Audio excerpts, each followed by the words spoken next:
I'm honored here to introduce the DMM project. DMM is the latest project joined the FIDO community. We recently joined last March. And I'm going to start with why we think DMM is useful, and then we will do some look inside of DMM implementation, and then I do a demo. During the development of DMM, we have a customer. In their remote office, they generate huge amount of video files. The file size come from hundreds of gigabytes to thousands of gigabytes. They use the data link they have is 1 gigabit per second. The original data transport application was using the kernel stack, and because of the network congestion and packet drop, the bandwidth utilization rate is less than 20%. So it took them tens of hours to hundreds of hours to upload those huge files. That was a problem for the customer. So what we can do here, because we have both ends under control, we do the analysis of the network environment, and we develop the user space network stack. By replacing the both ends with a new stack, we were able to improve the network utilization rate to 90%.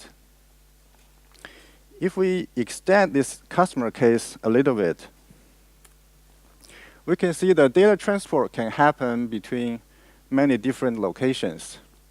It could happen inside a single host, for example, between the containers in the host, or it could happen within a single data center. It could also happen in the same network, but different zones, like in our customer case, between their remote office and central office. Or it can happen between the data center and anywhere in the internet. The network environment can change a lot because of the difference in locations. The question is, can we customize our network stack to fit them all? Let's see what we have today. The TCP protocol is most commonly used the data transport protocol, but it's often a performance bottleneck because TCP is loss sensitive and its performance poor in large bandwidth delay product network. TCP has no delivery latency SLA guarantee, and it's difficult to tune performance.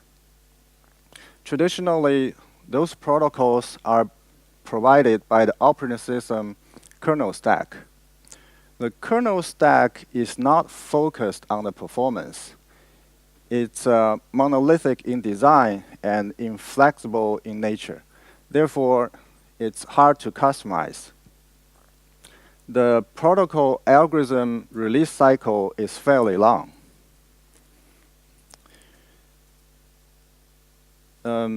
Because of these limitations, we believe the kernel stack, in many cases, is not the best choice for data transport.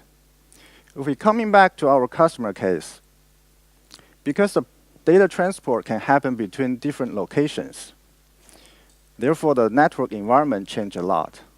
Even under the same network environment, different application the requirements can be vastly different too. In our experience, the emerging technology are demanding extremely high performance.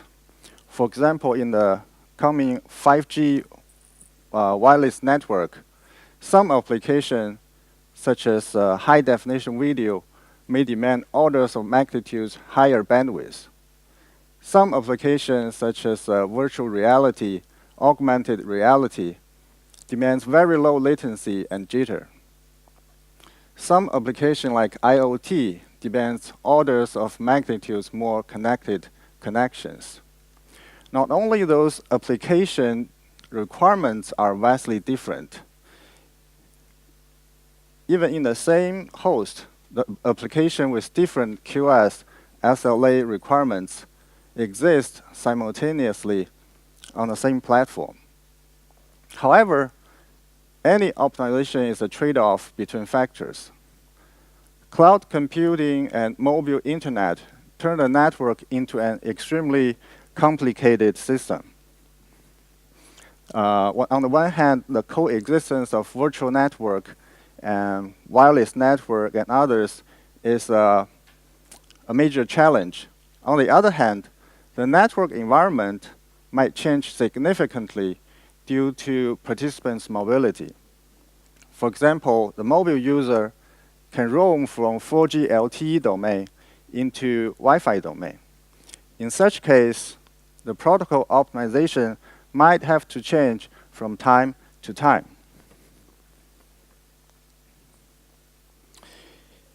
In meeting the challenge of those difficulties, there are a few trends in the future transport protocol design.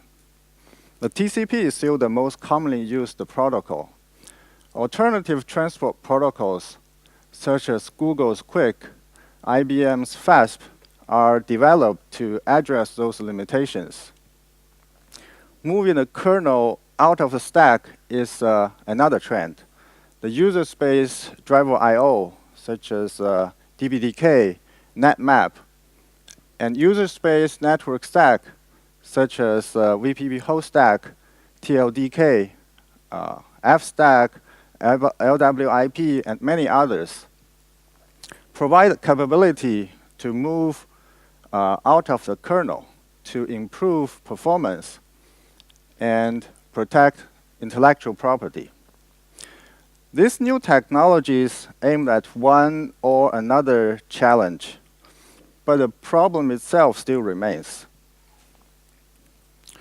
There's no one-size-fits-all protocol, and that's why we introduced the DMM. The DMM brings the flexibility into the solution. DMM stands for dual mode, multi-protocol, multi-instance.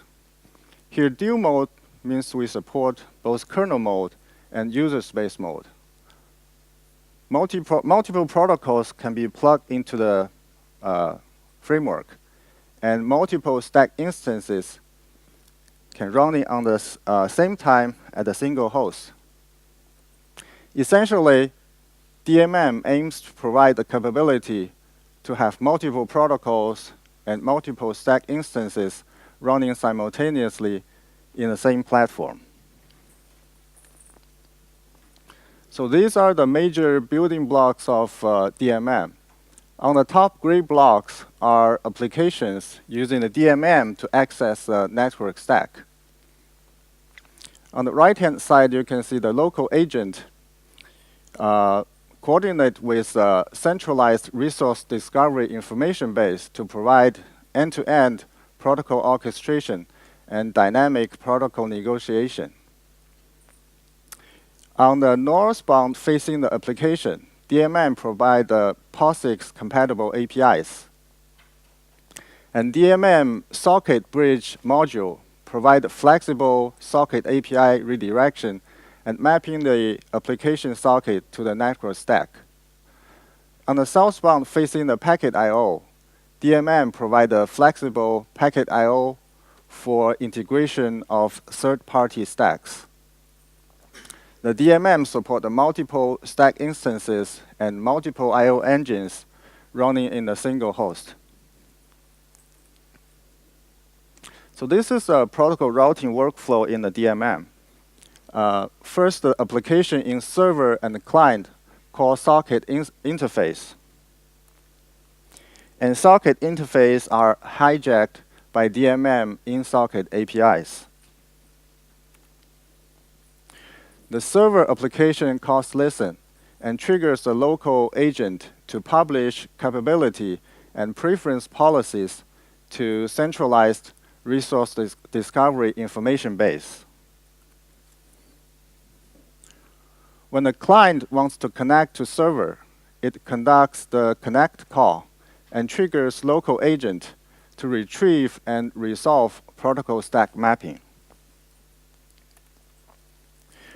according to the mapping, the socket is instantiated to one protocol stack or another protocol stack.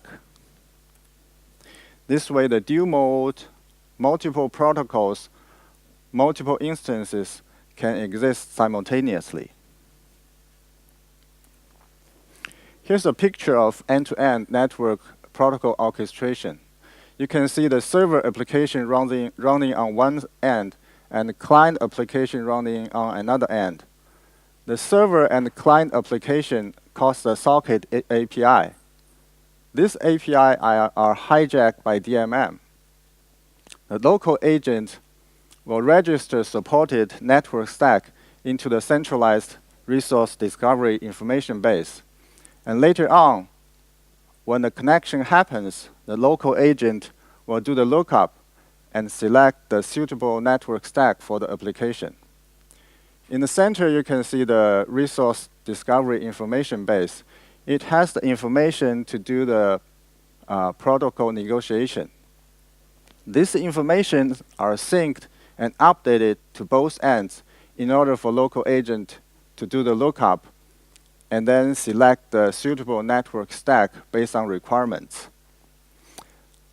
The protocol routing policies are provided by the system orchestrator through a northbound API. It can also be derived from negotiation between both ends. It can also be pushed down from the central controller to the end host directly. In this example, the policy matching criteria have source IP, destination IP, physical location, and security policy requirements. The action column has a list of supported protocol stacks. The default protocol in DMM is the kernel stack. Yes?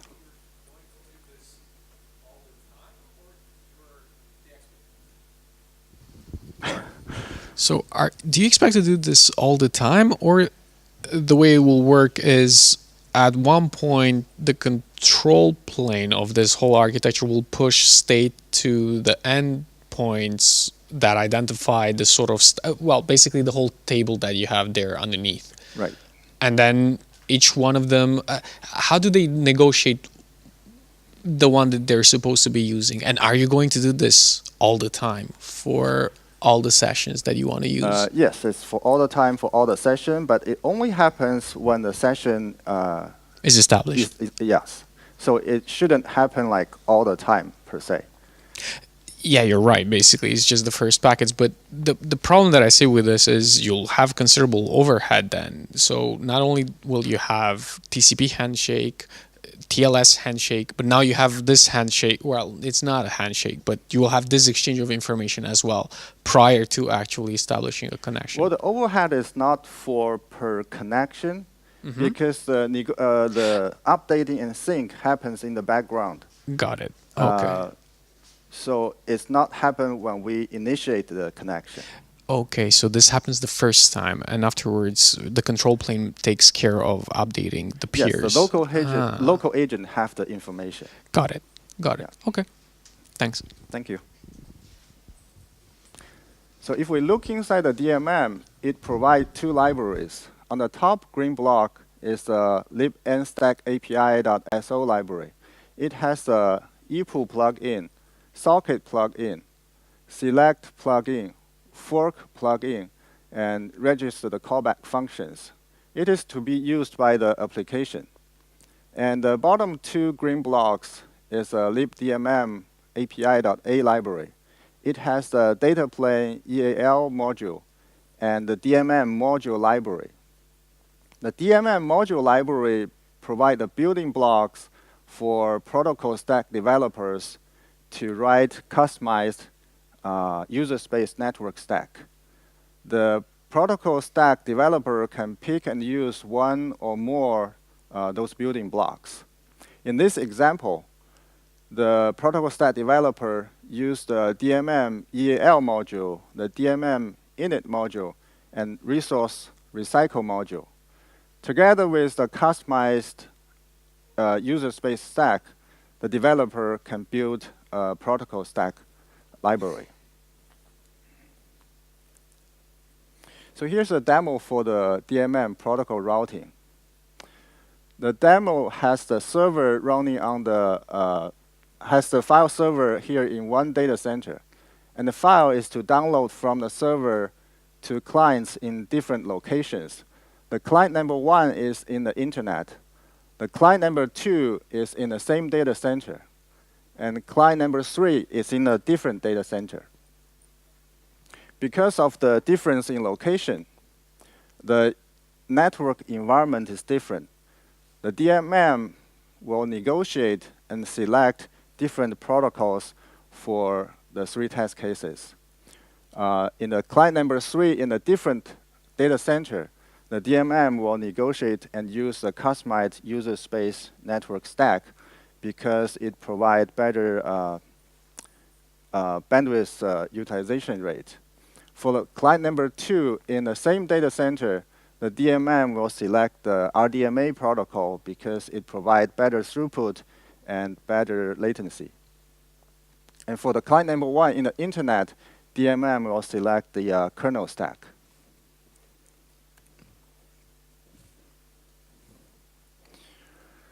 So in the top window, you can see top window is the resource discovery information base. In the printout, you can see the global policy base. It listed the matching criteria and a list of supported network stack. For example, here it includes the RDMA protocol, layer 4 shared memory, TCP kernel stack, and FILP. FILP is a customized user space network stack. In the left-hand 2 window, we will run the application with DMM. And on the right-hand 2 window is in the same server and the client, but running the application without DMM.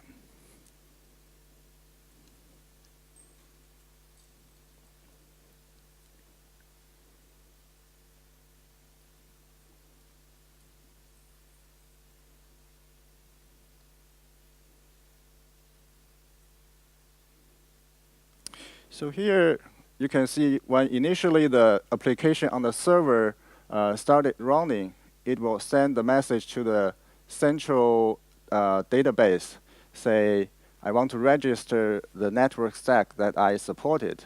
In the both terminal, you can see the kernel TCP stack pool, which is a customized user space network stack, and RDMA protocol are registered.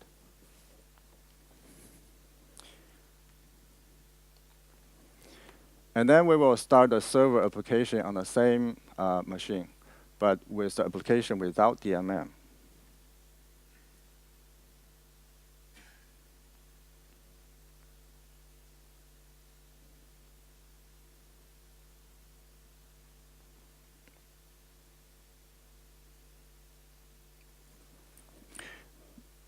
This you just saw is a first test cases to download a file from a client, a server to the client in a different data center.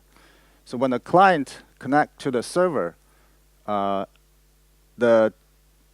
DMM will negotiate and select the stack pool protocol, which is a customized user space network stack. To download the file, here you can see at the bottom, it cost time is 556 milliseconds, roughly half second. And to compare, we will run the same file download to the same client, but use the application without DMM. So you can see the download time is 1.4 seconds versus the other case with DMM, roughly half second.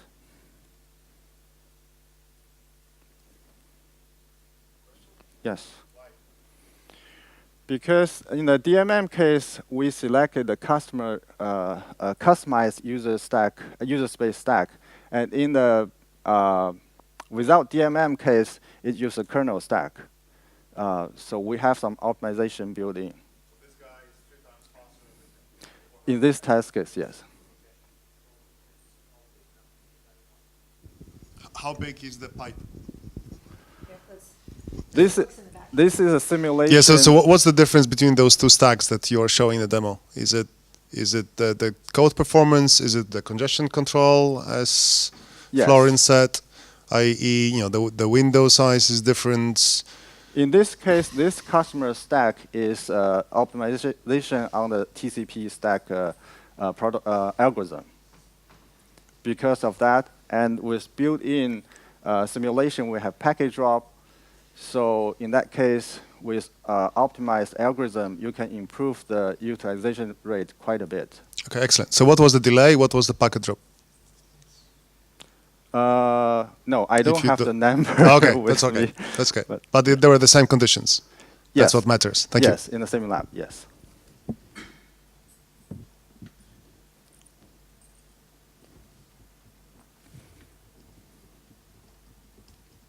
So here you just saw is a second test case. This is to download a file from the server to the client in the same data center. And similarly, when the client connects to the server, the DMM selected to use the RDMA protocol stack because it's in the same data center. And it's much faster. It took only 39 milliseconds to download the file.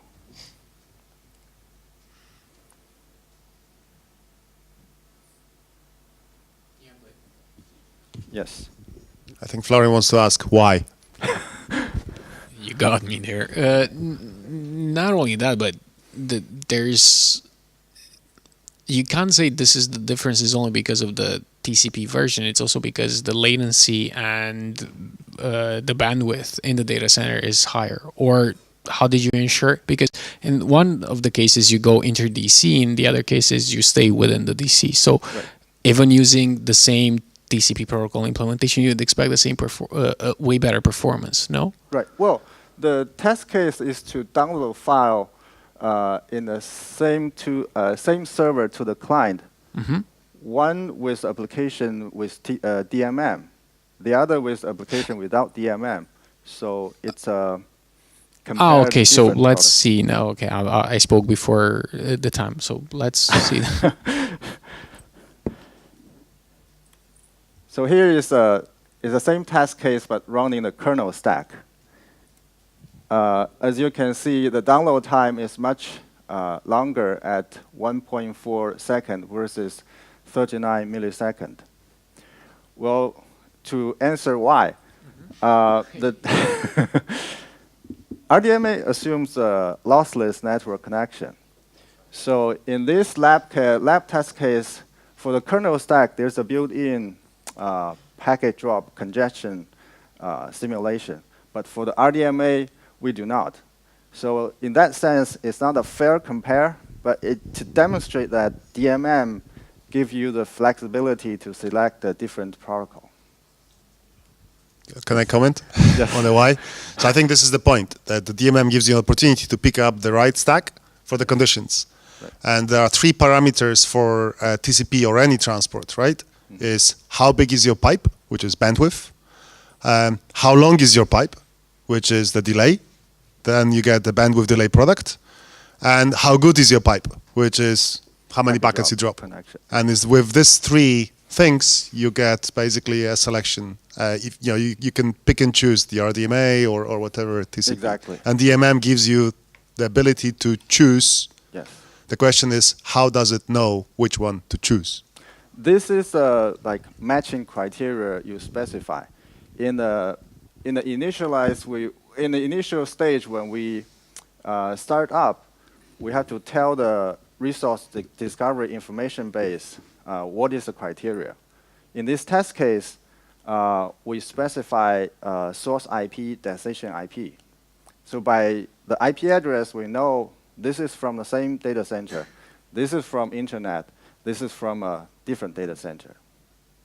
But this can be, the mechanism is there. This can be changed to many other ways. What would be really cool if the thing detects based on these three things. It's not detects. Well, it detects. Yeah, when it's the client of the server. Yes. How big the pipe, how long the pipe, how good the pipe. I think it would be important features that you're saying. Yeah, it would be really cool. Like super cool. Even with AI support. Let's not go that far. Yes, yes. Yeah. So far, we run this based on the controller have the knowledge of the network environment.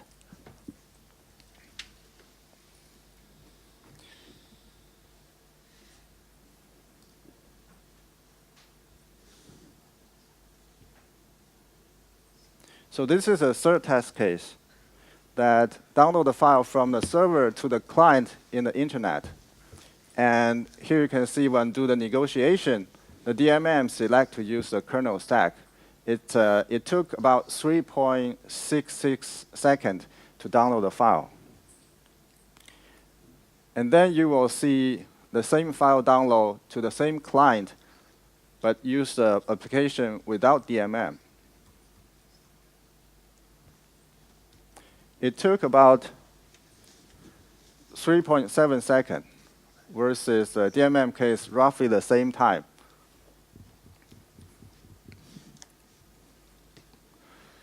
So in three test cases, in the same data center case, we see the DMM selected to use the RDMA protocol, which reduced the file download time by 97%. In the different data center case, we see the DMM selected customized user space stack, reduced the file download time by 69%. And in the internet file download case, DMM selected kernel stack, which took roughly the same time as the application without DMM, is to show that there's almost no framework overhead. So the demo is to show that no one stack protocol fits all scenario. But by adaptively negotiating stack according to the network environment, DMM achieves significant performance improvement. The key takeaway here is the DMM provides the flexibility to dynamically choose different protocols according to performance and functional requirements. The DMM provides end-to-end orchestration to maintain stack instances and application socket to network stack mapping. DMM provides extendable transport protocol plug-in framework to host multiple stack instances simultaneously. And DMM let stack developer to concentrate on user space protocol innovation. This is information for DMM project in the FIDO website. And we have the code repo you can look into. We welcome contribution and comments. Thank you for your time.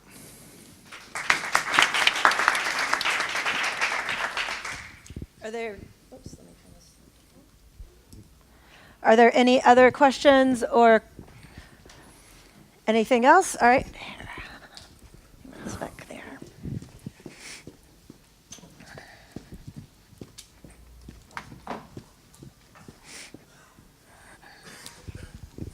Hey, good morning. Thanks for the presentation. One question, have you tried Quick? I'm just trying to understand, if you listen to Google, Quick solves all the issues. So what are the scenarios where it is actually underperforming compared to the other protocols you tried?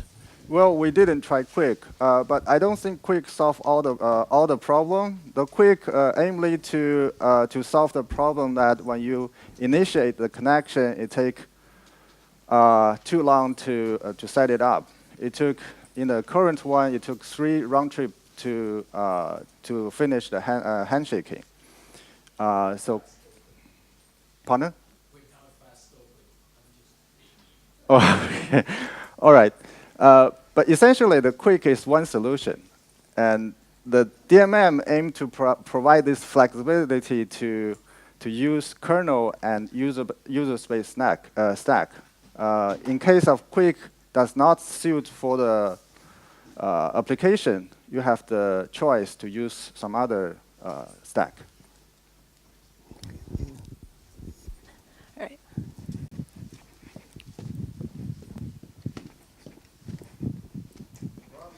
I